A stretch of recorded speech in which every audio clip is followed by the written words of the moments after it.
When Barron Trump gave up his first-class seat to an elderly veteran, no one could have imagined the jaw-dropping family secret that would emerge mid-flight. What unfolded next left the entire plane in stunned silence. The cabin lights flickered faintly as passengers scrambled to settle into their seats. The usual pre-flight buzz filled the air, a mix of anticipation and mild chaos.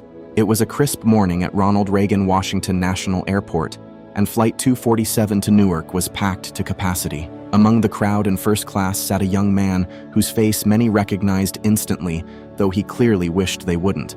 Barron Trump, now a towering teenager standing over 6 feet tall, sat by the window, engrossed in a thick hardcover book. Unlike others in his famous family, Barron had a knack for staying out of the spotlight, but his last name on the boarding pass ensured that avoiding attention was a near impossible feat. Meanwhile, further down the aisle, an elderly man in his late 70s shuffled into the crowded economy section. His silver hair was neatly combed, his back slightly stooped, and his movements careful as he clutched a weathered leather duffel bag and a boarding pass. His military jacket, adorned with faded patches and medals, was a silent testimony to a life of bravery and sacrifice.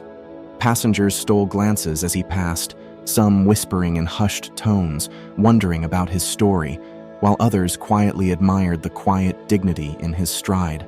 The veteran eventually made his way to his assigned seat at the back of the plane, squeezed between a fidgety toddler and a chatty businessman who barely paused his phone call. As flight attendants hurried through the cabin, ensuring everyone was ready for takeoff, a ripple of tension broke the rhythm. The elderly man appeared visibly distressed, gesturing anxiously to his seat. He softly apologized, explaining that he needed to move due to discomfort. His strained voice was almost drowned out by the surrounding chatter, but the commotion caught the attention of one unlikely observer. Barron Trump, from his cushioned spot in first class, glanced toward the scene, his brows knit together in quiet thought. Without hesitation, he reached up and pressed the call button. When the flight attendant arrived, Barron leaned forward, speaking softly but firmly. "Excuse me," he said. "Can I switch seats with the gentleman in the military jacket?" The attendant froze for a moment, her surprise unmistakable. Passengers in first class paused, their heads turning toward Barron. Murmurs swept through the cabin. It wasn't every day that someone willingly gave up their luxury seat, let alone someone with Barron's background. His offer felt almost surreal in a world where privilege often goes unquestioned. "I'll check," the attendant said, her voice tinged with astonishment as she headed toward the back. As Barron stood to retrieve his carry-on, whispers grew louder. A woman seated across the aisle leaned toward him, her expression a mix of curiosity and disbelief. "You don't have to do this," she said, her voice almost scolding.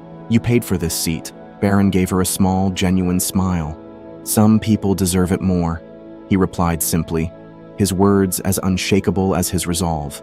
What followed next would not only transform the mood of the flight, but also reveal a stunning secret that left everyone aboard questioning what they thought they knew. The flight attendant returned moments later, her expression a mix of curiosity and admiration.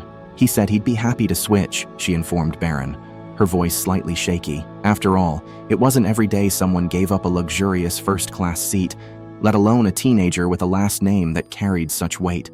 Barron nodded politely, his calm demeanor unshaken. He grabbed his bag and made his way down the narrow aisle. Passengers whispered as he passed, some nudging each other to confirm what they were witnessing. A few discreetly reached for their phones, snapping photos of the unexpected gesture. But Barron seemed unfazed, his attention fixed on the elderly veteran seated in the back.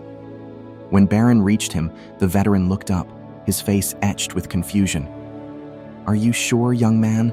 he asked, his voice weathered but steady. "You don't have to do this for me." "I want to," Barron replied without hesitation, extending his hand. "Thank you for your service. Please take my seat." The veteran hesitated, as if weighing whether to accept. But the sincerity in Barron's eyes left no room for doubt. Slowly, the man stood, shaking Barron's hand firmly. "Well, thank you," he said, his voice soft with emotion. "That's mighty kind of you."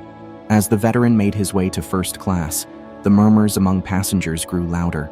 A young mother in row 15 leaned toward her teenage daughter and whispered, "Did you see that?"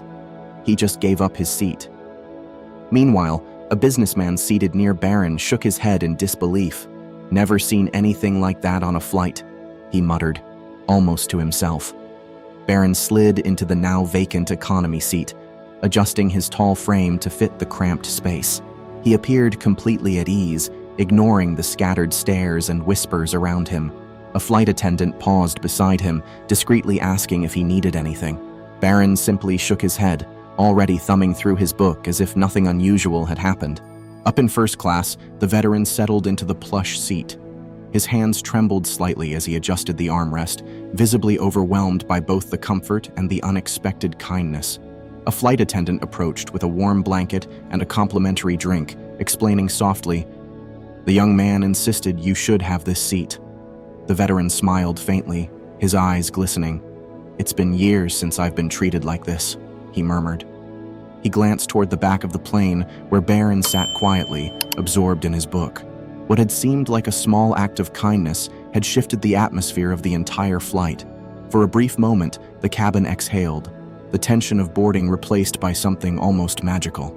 Passengers settled into their seats as the plane taxied down the runway. But as the engines roared and the aircraft lifted into the skies, it became clear that this story was far from over. The flight reached cruising altitude, and the soft hum of the engines filled the air. Flight attendants moved through the aisles with drinks and snacks. But the passengers couldn't tear their eyes away from two figures: Barron Trump in the economy section and the elderly veteran now in first class. Whispers of admiration rippled through the cabin, but no one could have predicted what was about to unfold. The veteran sat quietly at first, sipping his water and gazing out the window. His hands rested on his lap, trembling faintly. Then, as if the weight of the moment had finally caught up to him, he turned to the passenger seated beside him, a middle-aged woman with kind, curious eyes. "I need to say something," the veteran began, his voice low but firm. The woman tilted her head, intrigued. Adjusting the small purple heart pin on his lapel, he sighed deeply. "That young man who gave me this seat, his family saved my life once." The woman blinked, startled. "What do you mean?" The veteran leaned back, his voice steadying as he began to recount a story that would soon captivate the entire plane. "It was decades ago during the Vietnam War. I was stationed overseas, far from home, with no family support. I'd been injured, shot twice in the leg. When I finally made it stateside, I was lost. No direction, no purpose, nothing." His voice faltered for a moment before he continued. "I ended up in New York, struggling to rebuild my life. I didn't have a place to stay, barely enough for food. One day, outside a diner, I ran into a man who noticed my struggle. He didn't just toss me $1 and walk away.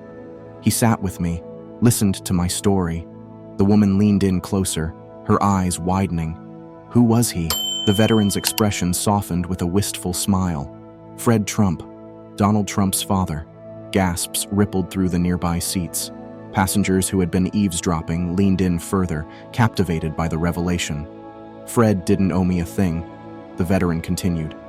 "But he made sure I had a roof over my head and a job to get back on my feet. He never asked for anything in return.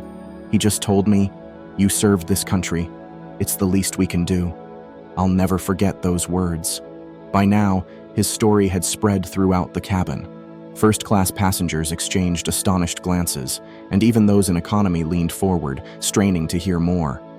The act of kindness that began with a teenager's selfless gesture had unearthed a story spanning generations.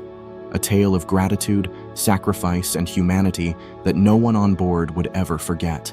And yet, even as whispers buzzed and curiosity swirled, there was still more to come. The story was only just beginning. The veteran's voice grew steadier, his gratitude shining through misted eyes.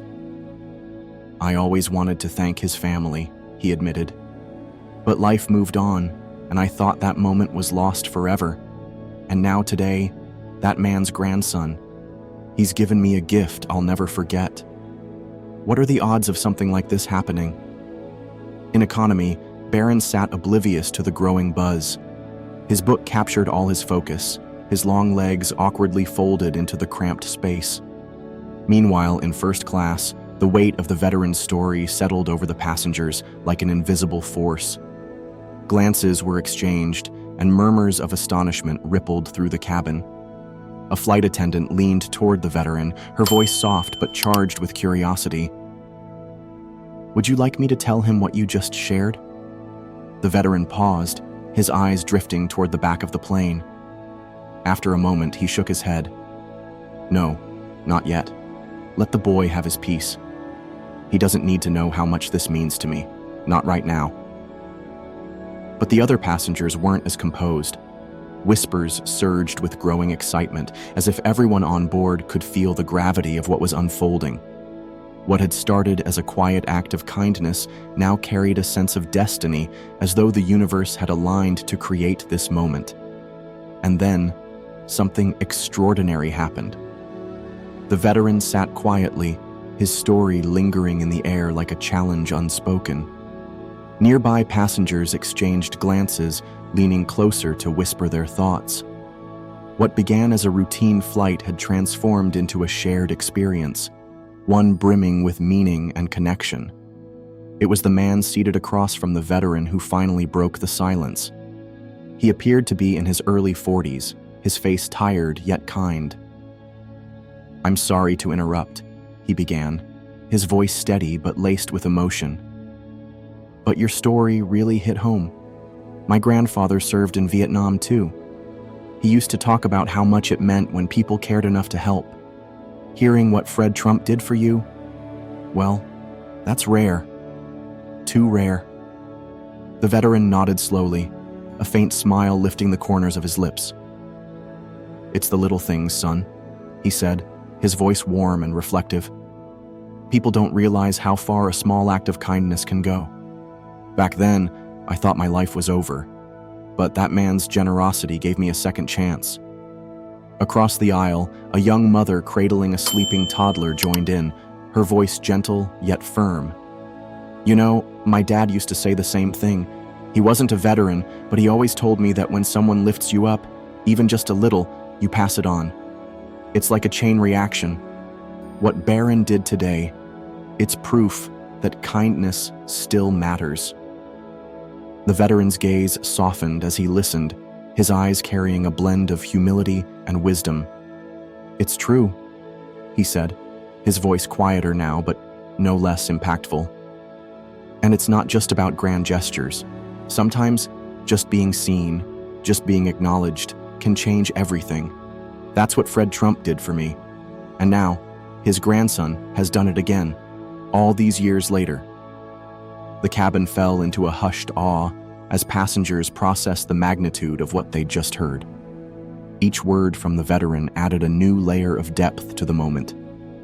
Strangers, bound by the unlikeliest of circumstances, found themselves connected through a single thread of kindness, a thread spun decades ago and now woven into a new story.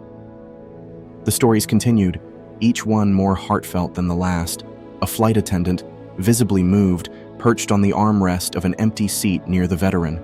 "I wasn't planning to say anything," she began, her voice tinged with emotion. "But my brother served in Iraq. He didn't talk much about it, but when he came home, he told me something I've never forgotten. The people who stopped to thank him or helped him in small ways, those were the moments that stuck with him. Sometimes they were the only thing keeping him going." The veteran nodded, his gaze steady and understanding. "Your brother's right. It's the little things that keep you grounded when everything else feels like it's falling apart." In economy, Barron noticed a few passengers stealing glances his way, their faces a mix of awe and quiet gratitude. He didn't fully understand what was unfolding, but he acknowledged a woman's smile with a polite nod. That simple gesture, though small, sent another ripple through the cabin, a cascade of reflections and connections that no one could have anticipated. The veteran turned back to the flight attendant, his voice thoughtful. "You know, I've always believed gratitude doesn't stop with the person who helps you. It grows. Fred Trump helped me rebuild my life, and I've spent every day since trying to honor that by helping others. Today, Barron reminded me of that mission. Funny how life works, isn't it?"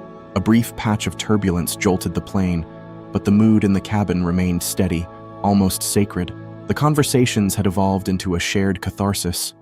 Strangers, once isolated in their own worlds, now felt connected by an invisible thread of kindness, resilience, and gratitude. As the plane began its descent into Newark, the hum of voices quieted. The veteran sat with his hands folded, staring out the window, lost in thought. Across the cabin, passengers exchanged knowing glances, still marveling at the extraordinary turn of events. Then, just as the captain announced the final approach, the flight attendant made her way to Barron in economy. She knelt slightly to meet his eye level and spoke softly. "I wanted to let you know, the gentleman you gave your seat to shared something extraordinary about your family. Would you like to hear it?" Barron looked up from his book, closing it slowly. "Sure," he replied, his tone calm but intrigued. The attendant hesitated, carefully choosing her words. "Years ago, your grandfather, Fred Trump, helped him when he was at his lowest point. He gave him a place to live and a job, asking for nothing in return. And today, you did something for him that reminded him of that kindness." For a moment, Barron said nothing, his expression composed, but his eyes softened as the weight of the revelation sank in. "That's something," he finally said, his voice quiet. "It is," the attendant replied with a small smile. "I thought you should know." As the plane touched down, the veteran stood, preparing to disembark. To everyone's surprise, he walked directly to the economy section, scanning the rows until his eyes found Barron. The young man, now standing to retrieve his bag, looked up, surprised. The veteran extended a hand. "Young man, I wanted to thank you face to face. What you did today brought me full circle. Your family has a history of kindness, and you've carried that forward. Never forget how much these moments matter." Barron shook his hand firmly, his voice steady but humble. "I didn't do anything special, sir. You deserved it." The cabin fell silent.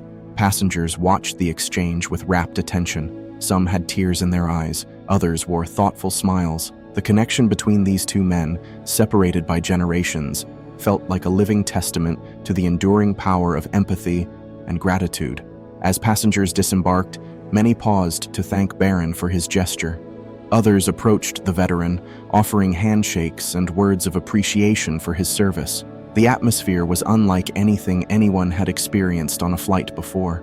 At the gate, the veteran turned one last time, tipping his hat toward Barron. "You've got a good heart, son. Don't ever lose that." Barron nodded, his usual reserved demeanor softening just enough to reveal the impact of those words. As he walked toward the baggage claim, Barron pulled out his phone. He typed a brief message, hesitated for a moment, then hit send. The text read, "Grandpa would have been proud of today." This story is a powerful reminder of how a single act of kindness can ripple far beyond its moment, connecting people in ways we can't predict. Kindness, gratitude, and empathy. These are the values that transcend time and place, creating bonds that endure. If this story moved you, don't forget to share it. Let's keep the conversation going and remind the world that kindness still matters. For more stories like this, hit subscribe and join us for another unforgettable journey.